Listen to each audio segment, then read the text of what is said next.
Another area where we've spent a lot of time is on school. You were always very bright, pretty much a straight A student when I met you, so I wouldn't take credit for that.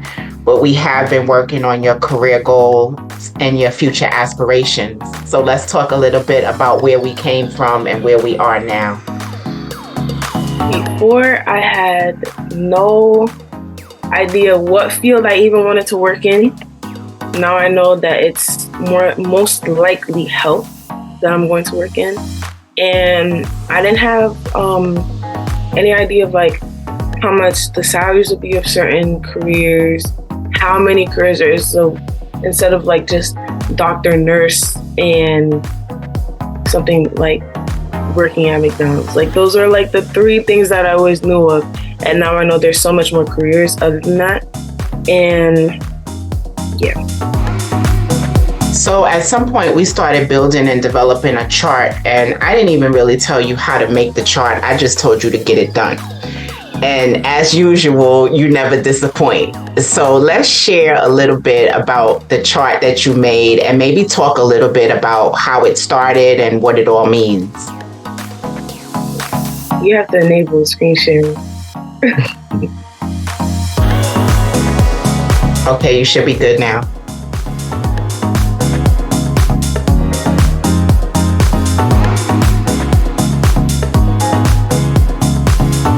So I was not instructed on how to do this. I just did it. There's occupation, salary, entry level education requirement, and the major and the college will be like more research after I've chosen at least 3 occupations. And yeah, majority of them are skewed towards health. Some are more in, what is the word for that? Social work. Yeah. Let's start from the top. What was the first career that you had researched? You have your occupational therapist, and you have $35,000 to $150,000 a year. Master's degree is required, and then you have some of the majors. Tell me a little bit about the major column. Are those things that you would take to prepare to become an occupational therapist? Yeah, they're majors that you can take in college to become an occupational therapist.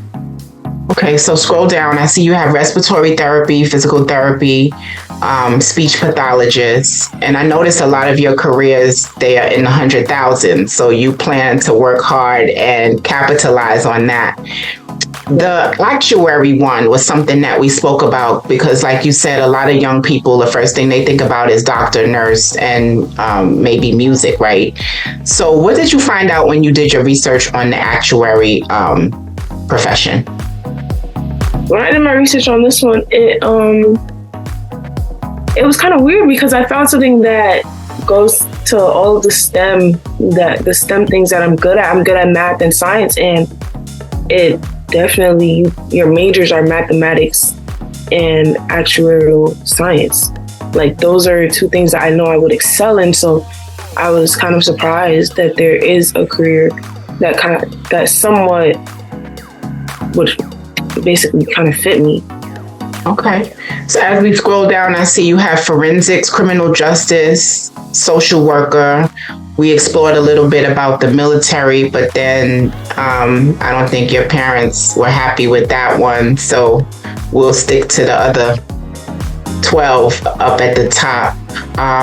So based on the research that we did, scroll back up to the top. I see the very last column, or maybe we could say column E, was the college, the tuition. So we're going to continue to build on this. So just to reiterate, Skye is 15 and she's in the 10th grade, and we have been working on this for the past couple months. So our next goal is to start researching colleges that offer these occupations as well as the college tuition.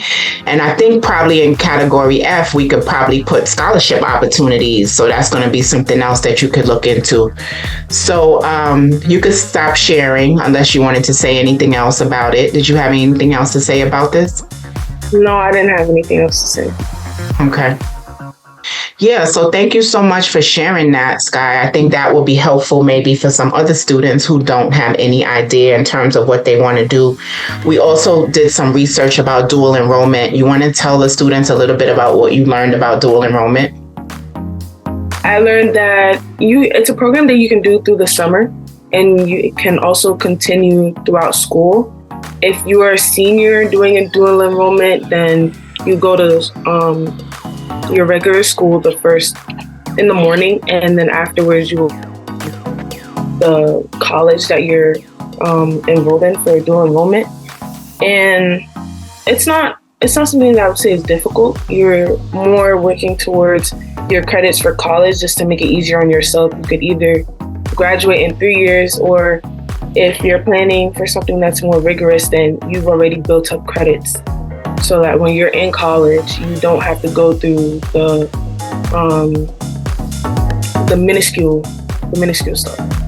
I told you stop using those big words on me. Didn't I tell you that? So one of our next goals is we're going to be setting ourselves up so we can start dual enrollment and get these college credits while we're in high school, and make sure that we're taking credits that's going to count towards our occupation. So when we get to college, we're not wasting time, we're not wasting money. So